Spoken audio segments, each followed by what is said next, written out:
वासुदेवाय सच्चिदानंद रूपाय विश्वोत्पत्त्यादि हेतवे स्थापत्रय विनाशाय श्रीकृष्णाय वयम नमः। हरि ओम। मेरे प्यारे देशवासियों, आज हम काल पुरुष के चक्र में तृतीय भाव, काल पुरुष के चक्र में तृतीय भाव की गणना का फल बताएंगे कि तृतीय भाव क्या होता है।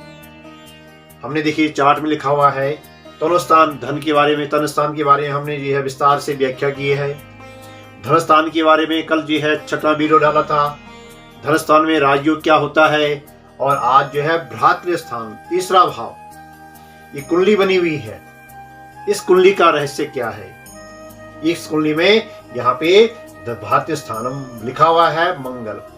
भ्रातृ स्थान का स्वामी मंगल होता है और मंगल भ्रातृकारक भी है। कहते हैं वराहवीर ने कहा है, आचार्य 18 ऋषियों में सबने तृतीय भाव का महत्व दिया है जीवन में कि भाई बंद हो, अच्छे मित्र हो, अच्छे सगे संबंधी हो, अपना पड़ोसी भी अच्छा हो तो वो उद्धारक होता है, मानव जीवन को सफल बनाने में श्रेष्ठ होता है। इस क्रम में आते हैं तृतीय भाव का फल क्या है, क्या महत्व है। प्यारे देशवासियों, मुझे कल बहुत से लोगों ने यह आग्रह किया कि आप एक एक को क्रम में ले जा रहे हैं। आप ये शनि की साढ़े क्या होती है, ढैया क्या होती है, शुक्र की सिद्धा क्या होती है, विंशोदरी दशा क्या होती है, योनि दशा क्या होती है और इसका हमारे जीवन में क्या महत्व पड़ता है, क्या फल पड़ता है मानव जीवन में। तो प्यारे देशवासियों, बच्चों, हमारा एक उद्देश्य है, मैं चाहता हूं मैं जिस प्रकार से हम बच्चों को पढ़ाते हैं क्लास में, उसी प्रकार से जो बच्चे बाहर जो बैठे हुए हैं देश विदेश में, अगर वो भी ज्योतिष को सीखना चाहें, ज्योतिष के बारे में ज्ञान रखना चाहे, तो इस कड़ी में एक एक वीडियो को देख करके ज्योतिष में पूर्ण साक्षरता प्राप्त कर सकता है, सिद्धहस्त हो सकता है, परम विद्वान हो सकता है, पांडित्य को प्राप्त कर सकता है। आइए इस क्रम में देखते हैं तृतीय भाव में क्या लिखा हुआ है। अर्थ तृतीय भाव फलम भ्रातृस्थानम, भ्रातृस्थाने सभौमो व्यरिपुनिधनः स्थान गो बंधुहीनः स्वक्षेत्रे सोमदृष्टे सहज भवन पे मानव स्यात् तद्वहन् केन्द्रस्ते बंधु सौख्यम स्वविहगयुते यच्च सस्ताप्रम नराणाम पापीश्चेत् अन्यथे तदनिधिया ज्ञेयसंमित्थम समस्तम।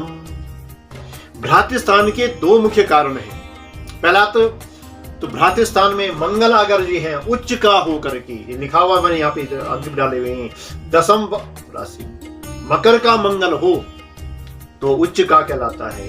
और वही मंगल स्वगृह हो, स्वामी में चला जाए, एक मेघ राशि का और वृष राशि का यहाँ मंगल हो, 1 अंक हो या 8 अंक हो, तो वृष राशि का मंगल होगा, वो भी अपने स्वामी के घर में होता है, वो भी बहुत श्रेष्ठ होता है।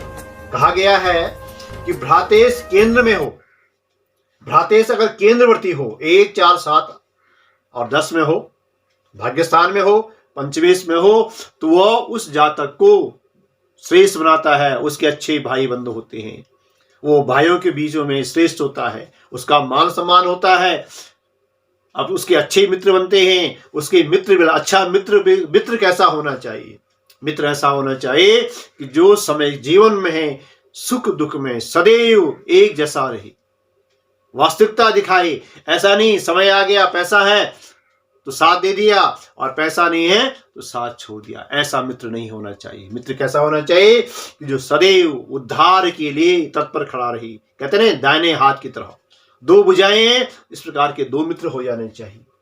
इस क्रम में कहा गया कि अगर स्वक्षेत्रे अपने इस स्थान में सहज भाव, इसको सहज भाव भी कहते हैं, तृतीय भाव भी कहते हैं, भ्रातृस्थान भी कहते हैं। इस भ्रातृस्थान में अगर क्या कहते हैं इसमें कि शुभ ग्रह हो, मंगल के साथ शुभ ग्रहों की दृष्टि हो तो वह जातक को बंधु बांधव युक्त बनाता है। और वही यहां पे अगर मंगल कहां चला जाए, मंगल यहां पे 6, 8, 12 में चला जाए, त्रिक दुश्चिक्य में चला गया लिखा हुआ, 6, 8, 12 में चला जाए तो कहते हैं उसके मित्र नहीं होते हैं, वो बंधु बांधवों से हीन होता है, भाई भी नहीं होते, अकेला होता है। उसका साथ देने वाला भी कोई नहीं होता। और इसी प्रकार से कि अगर उसके जीवन में भाई बंधुओं का साथ नहीं है, रिश्तेदारों का साथ नहीं है, तो कहीं कहीं ना अपने आप को अकेलापन महसूस करता है। इसलिए साथी का होना बहुत जरूरी है, मित्र का होना बहुत जरूरी है। तो इस क्रम में मंगल स्थान में ही है, ध्यान से देखिए आप, ये मकर का मंगल परम उच्च का होता है, वह उसे श्रेष्ठ बनाता है, जीवन की ऊंचाई में ले जाने में समर्थ होता है, वह निडर होता है, निर्भीक होता है, सिंह के समान होता है। कैसा? सिंह सिंगे वो बने वा पिंजरे वा, वह चाहे पिंजरे में हो चाहे वो जंगल में हो, लेकिन उसकी गर्जना वही होती है, वही श्रेष्ठ कहलाती है। तो वह इस प्रकार से अपने जीवन में श्रेष्ठ कार्यों को करने में भाई बंधुओं का सहयोग लेता है, अर्थात जीवन में उसका मान सम्मान बढ़ता है। मान सम्मान बढ़ने से उसे हर प्रकार से समृद्धि बनती है, इस जीवन में सुखमय जीवन यापन करके और अंततोगत्वा मोक्ष को प्राप्त करता है। इस क्रम में आइए देखिए, और कई लोगों ने कल, जैसे मैंने पूर्व में कहा, हम इस क्रम में अगले क्रम बताएंगे काल चक्र में साढ़े क्या होती है, शुक्र की सिद्धा क्या होती है, और शुक्र की सिद्धा के साथ में किस प्रकार से हम जो है आगे हम इसका वर्णन करेंगे। तो आने वाले वीडियो में आप निरंतर इस वीडियो को देखते रहिए और इसका जो है यथा समय यथा स्थान जैसे आपके पास समय हो, इसको ज्यादा से ज्यादा लाइक करें, शेयर करें और सब्सक्राइब जरूर कीजिए। यही एक हमारा विशेष महत्व है, ज्यादा से ज्यादा लोगों तक पहुंचे। निराकार मोंकार मूलम तुरीहम गिरा ज्ञान गौती तमेशं गणेशम। निराकार में भगवान नारायण, भगवान शंकर जी है, नवग्रहों के अधिपति हैं।